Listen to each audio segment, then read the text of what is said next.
আসসালামু আলাইকুম রহমতুল্লাহি ওয়া বারাকাতুহু। আলহামদুলিল্লাহ, আমরা নোয়াখালীর ড্রিম ওয়ার্ল্ড পার্কে এসে উপস্থিত হয়েছি। পূর্ব বরতলী আজিজিয়া মাদ্রাসার হেফজু বিভাগের শিক্ষার্থীদেরকে নিয়ে শিক্ষা সফরে এসেছি। এখানে আলহামদুলিল্লাহ প্রাকৃতিক অনেক সৌন্দর্য রয়েছে, অনেক গাছপালা রয়েছে, বানানো কৃত্রিম একটি পাহাড় রয়েছে যেখানে অনেক গাছগাছালি দ্বারা পরিবেষ্টিত, এবং আপনার অনেকগুলো লেক রয়েছে, দেখতে অত্যন্ত মনোরম, এবং হাতে বানানো অনেক জিনিসপত্র রয়েছে যা ইতিমধ্যে আপনাদের নজরে আসছে।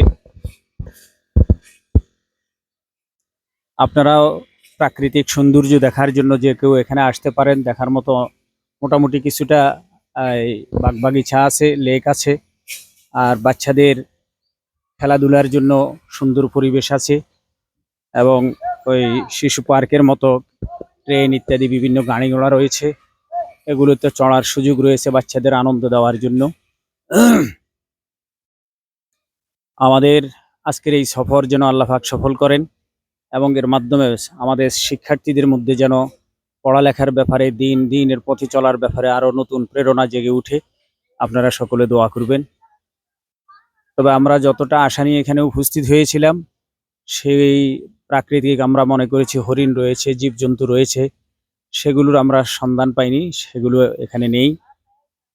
যেটা আমাদের পূর্বে ধারণা ছিল এগুলো এখানে আছে।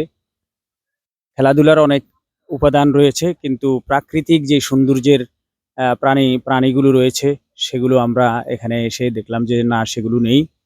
তো আলহামদুলিল্লাহ, বাকি গাছগাছালি, বিভিন্ন বন এবং লেক ইত্যাদি দ্বারা বাচ্চাদের খেলার বিভিন্ন উপাদান রেখে পার্ককে সুন্দরভাবে সাজানো হয়েছে, যে একটা দেখে বাচ্চারা সাধারণত মোটামুটি আনন্দিত হওয়ার মতো একটা পরিবেশ এখানে বিরাজ করতেছে। এবং আমরা তাদের সাথে যোগাযোগ করেছি, কর্তৃপক্ষের সাথে। ওনারা জানিয়েছেন আগামী দিনে বাঘ এবং হরিণ ইত্যাদি সহ বন্য প্রাণীদের এখানে ব্যবস্থা করা হবে। এখনো তারা করতে পারেনি, যেহেতু অনেক খরচের প্রয়োজন এবং অনেক ব্যবস্থাপনার প্রয়োজন, যেহেতু বাঘ একটা অনিয়ন্ত্রিত হিংস্র প্রাণী, ভাল্লুক ইত্যাদি। সেগুলো আগামী দিনে ইনশাআল্লাহ এখানে সংযোজন করা হবে। মা আসসালাম।